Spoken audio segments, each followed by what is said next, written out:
上一集咧，我哋都介紹咗溫哥華唔同小嘅景點，包括列治文嘅夜市啦、加拿大廣場啦，同埋呢個煤氣鎮等等嘅。如果未睇上一集嘅觀眾朋友咧，記得聽翻上一集嘅片段，睇翻上一集嘅精彩精華啊！至於今集，我哋將會帶大家走訪更多關於溫哥華裏邊嘅景點，千祈唔好錯過啦！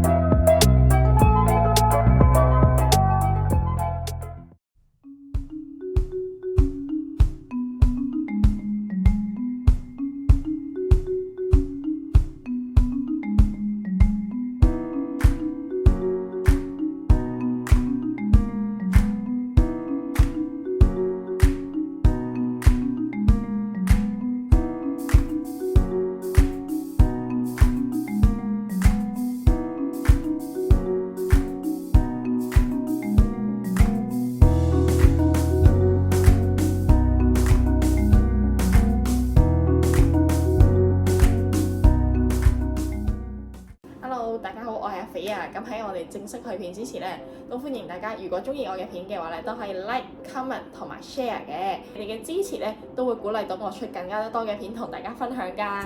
咁如果咧都想知道我幾時有最新嘅影片上嘅話呢，咁都歡迎訂閱翻我嘅頻道山城遊蹤。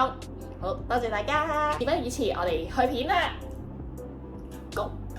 所謂一日之計在於晨，一朝早梗係要探翻個靚早餐啦！我哋就去咗呢間喺當地非常之受歡迎嘅 Jam Cafe， 佢哋嘅巴尼迪蛋真係超級好食啊！當地人都真係好中意咁樣超住嘆一個 brunch， 就享受一個遊客上下晝。溫哥華裏面另外一個非常之有出名嘅景點就係科學世界，佢係一個巨大球狀嘅建築嘅科學中心嚟嘅，裏邊有非常多嘅展區、特體表演同埋互動體驗都好豐富，嚟呢度能夠吸收到好多嘅科學同大自然嘅常識啊！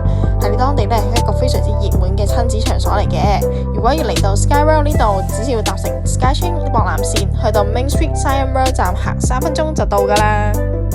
而喺 Science World 行出嚟，附近亦都有個海濱嘅散步區，喺呢度吹住涼風，慢慢咁散步，真係非常之舒服噶。而且呢，我哋去嘅時候係10月份，都開始有一啲嘅楓葉。如果呢之後再紅啲嘅話，應該會更加靚啊！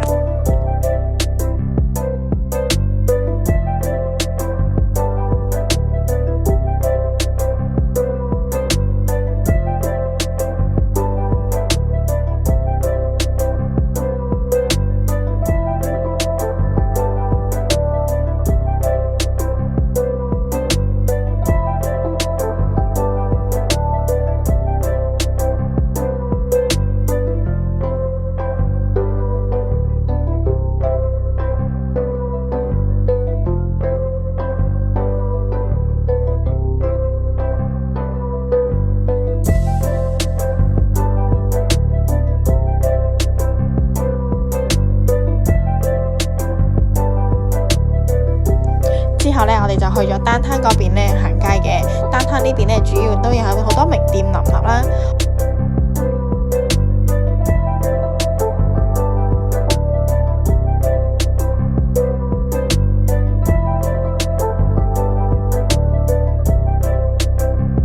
我覺得咧最有特色嘅係呢個溫哥華嘅公眾圖書館啊，佢咧指呢個羅馬鬥獸場嘅喎。溫哥華公共圖書館簡稱 3PL， 佢裏邊嘅總藏量咧有超過267萬項啦，其中有一本咧就總藏於喺總館呢一邊。圖書館咧係喺1903年開幕嘅，經歷過2次搬遷，係1995年先搬到而家呢個位置噶。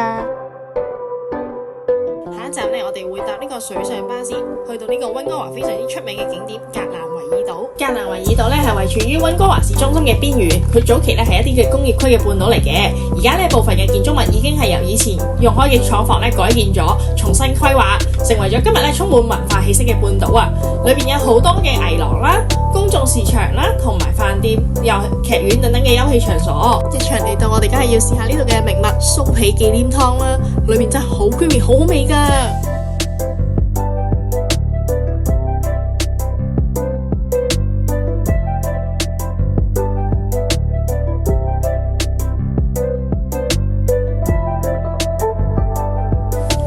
之後嘅嗰一日呢，我我哋去咗位於溫哥華裏邊嘅阿瑟格蘭 Designer Outlet 裏邊去血拼購物啦。阿瑟格蘭呢係一間歐洲最大嘅連鎖 Outlet 集團嚟嘅，喺呢個充滿咗歐洲小鎮風格嘅 Outlet 裏邊呢，會有超過100個品牌嘅專賣店噶。不過當日呢，因為有落緊少少雨啊，所以呢，我哋都盡量咧喺啲室內嘅地方避雨嘅。由於呢，我哋嘅酒店係喺位於列治文嘅地區啦，非常之近呢個機場嘅附近，所以我哋係搭 Uber 前往呢個 Outlet 噶。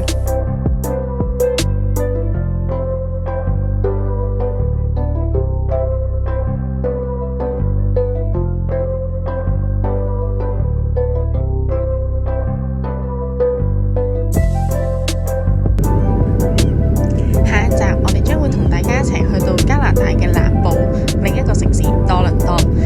如果大家想知道我幾時會有最新嘅影片嘅話呢，就記得 like、comment 同 share， 仲有 subscribe 我嘅 channel， 撳埋個叮叮，咁就會收到我最新出片嘅通知噶啦。咁各位，我哋下集再見啦，拜拜。